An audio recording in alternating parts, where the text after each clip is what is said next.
नमस्कार, G capital में आपका स्वागत है। आज बात करेंगे टीवी 18 ब्रॉडकास्ट के बारे में, जिसके शेयर प्राइस ने आज लगभग 20% की अपर सर्किट लगाई।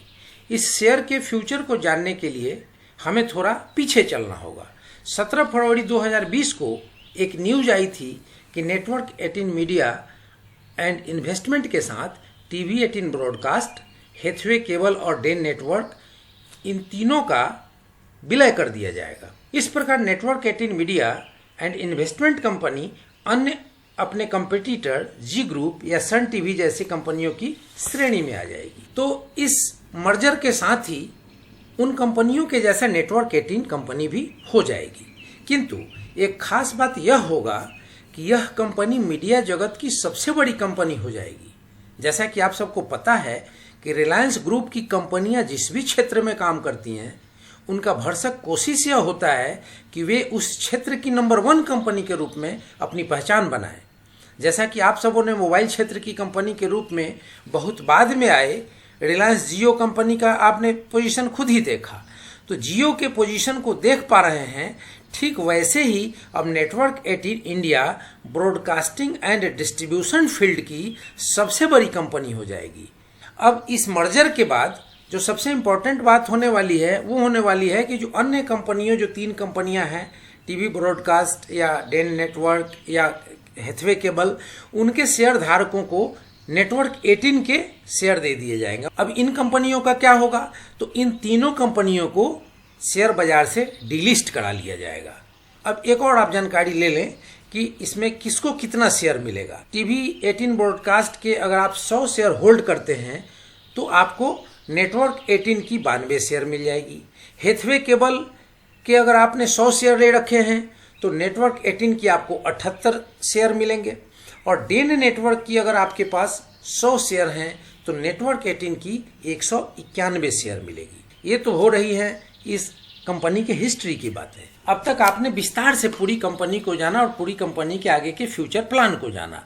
तो ये तो रही इस कंपनी की हिस्ट्री। अब वर्तमान की बात करें तो कंपनी ने एनएससी में एक अपना लेटर दिया है, एक कम्युनिकेशन दिया है, जिसमें यह बताया है कि बोर्ड ऑफ डायरेक्टर्स की मीटिंग 23 अप्रैल को होने वाली है, और जो 23 अप्रैल को मीटिंग होगी उस मीटिंग में जो क्वार्टरली रिजल्ट हैं और जो एनुअल रिजल्ट हैं, दोनों चूंकि 31 मार्च खत्म हो चुका है, तो 31 मार्च को तो एक क्वार्टर खत्म हुआ, मार्च वाली क्वार्टर, और दूसरा फाइनेंशियल ईयर खत्म हुआ, तो इन दोनों के रिजल्ट का अनाउंसमेंट होना है, जिसकी ऑडिटेड बैलेंस शीट आ चुकी है। अब आते हैं एक ऐसे महत्वपूर्ण सूचना के ऊपर जिसने आज रिलायंस ग्रुप की सभी कंपनियों के भाव में पंख लगा दिए थे। तो वह न्यूज है कि दुनिया भर में लॉकडाउन के दौरान एक बड़ी बिजनेस डील की खबर सामने आई है। दुनिया की सबसे बड़ी सोशल नेटवर्किंग साइट फेसबुक ने रिलायंस जियो की कुछ हिस्सेदारी खरीदने का ऐलान किया है। रिलायंस जियो में 9.99% लगभग 10% की हिस्सेदारी खरीदने के लिए फेसबुक $5.7 बिलियन यानी 43,574 करोड़ रुपए इंडिया में रिलायंस जियो के अंदर निवेश करेगा, और वो पैसा किसको मिलेगा? रिलायंस ग्रुप को पैसा मिलेगा। तो जियो के मुताबिक एक छोटी हिस्सेदारी के लिए दुनिया में तकनीकी कंपनी द्वारा ये सबसे बड़ा निवेश है और एक ऐतिहासिक निवेश है। यहाँ तक कि भारत के तकनीकी क्षेत्र में एफडीआई की तरह भी सबसे बड़ा निवेश है। इस डील पर रिलायंस ने कहा कि हमारा फोकस भारत के 60 मिलियन छोटे बड़े बिजनेस, 120 मिलियन किसानों, 30 मिलियन छोटे व्यापारियों और लाखों छोटे उद्यमियों पर है। फेसबुक की ओर से जारी बयान में कहा गया है कि जियो ने भारत में बड़े बदलाव लाए हैं, जिससे हम उत्साहित हैं। जियो महज 4 साल से भी कम समय में 388 मिलियन, करीब 38 करोड़ से ज़्यादा लोगों तक पहुंच गया है। इसलिए हम जियो के साथ मिलकर भारत में और ज़्यादा लोगों के साथ जुड़ने के लिए प्रतिबद्ध हैं।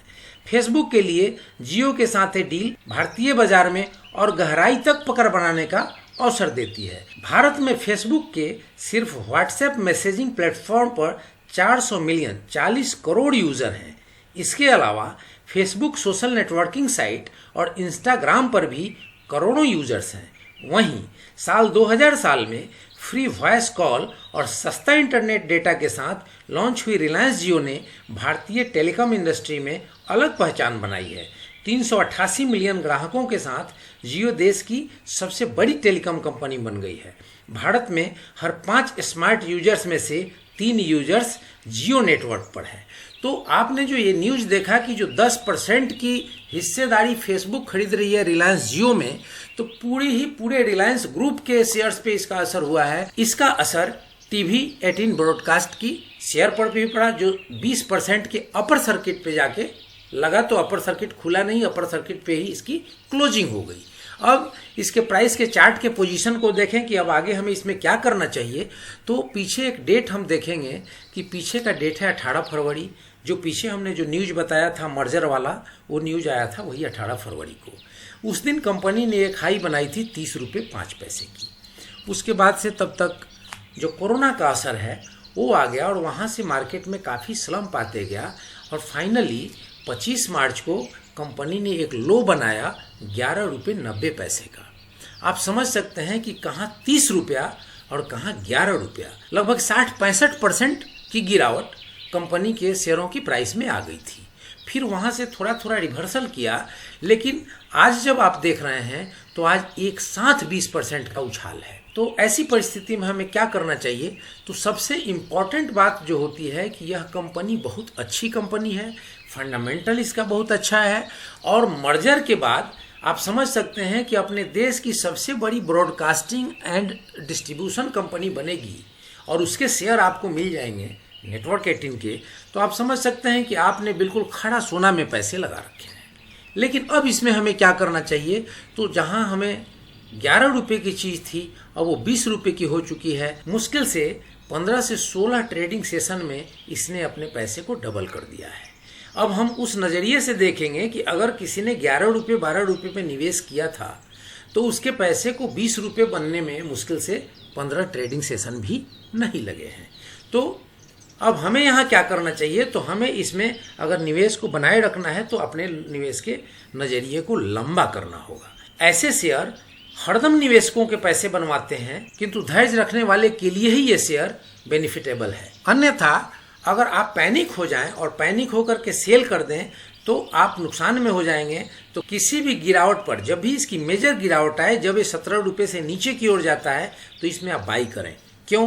क्योंकि अब 10 रुपये 11 रुपये का जो इसने बॉटम देख रखा है उसके नीचे जाने की इसकी कतई गुंजाइश नहीं दिख रही है। सारे पैरामीटर्स ऐसा ही बता रहे हैं। तो आप इसमें निवेश करें जब 16-17 रुपये 18 रुपये के आसपास आ जाए तब। अब 20 रुपये जब आ गया तो निवेश का इसका टाइम आपका हो गया है समाप्त। लेकिन अगर आप अभी नए निवेशक हैं तो आपके लिए ये गोल्डन अपॉर्चुनिटी है। आप इस रेट पर भी बाई कर सकते हैं और इस रेट से नीचे की ओर जाता है तो अपने शेयर को डीमैट अकाउंट में और अधिक संख्या में एक्युमुलेट करें। फाइनली आप पाएंगे कि आपके लिए यह एक मल्टीबैगर सिद्ध हुआ। तो आपके लिए जो भी पुराने निवेशक हैं उनके लिए भी कोई निराशा का माहौल नहीं है। कंपनी आपने अच्छी ले रखी है, क्योंकि ओवरऑल पूरी ही इंडस्ट्री जो ब्रॉडकास्टिंग और डिस्ट्रीब्यूशन कंपनियां हैं उन सारों के ही प्राइस अभी स्लम्प किए हुए हैं। तो उसके आधार पर ये भी स्लम्प है। जब ये कोरोना का असर खत्म होगा तो इन कंपनियों में जबरदस्त रिवर्सल देखने को मिलेगी और आप एक बार फिर से मुनाफे में आते हुए दिखेंगे। तो फ्रेंड्स, ये रही इस कंपनी की पूर्ण रूप से विश्लेषण और इसके बारे में आपको दी गई जानकारी। अगर आपको अच्छी लगी हो तो इस वीडियो को लाइक करें, शेयर करें, सब्सक्राइब करें और कुछ मन में आपके क्वेरी रह गई हो तो अपने कमेंट बॉक्स में लिखना ना भूलें। समय मिलने पर जरूर रिप्लाई की जाएगी। जय हिंद, जय भारत।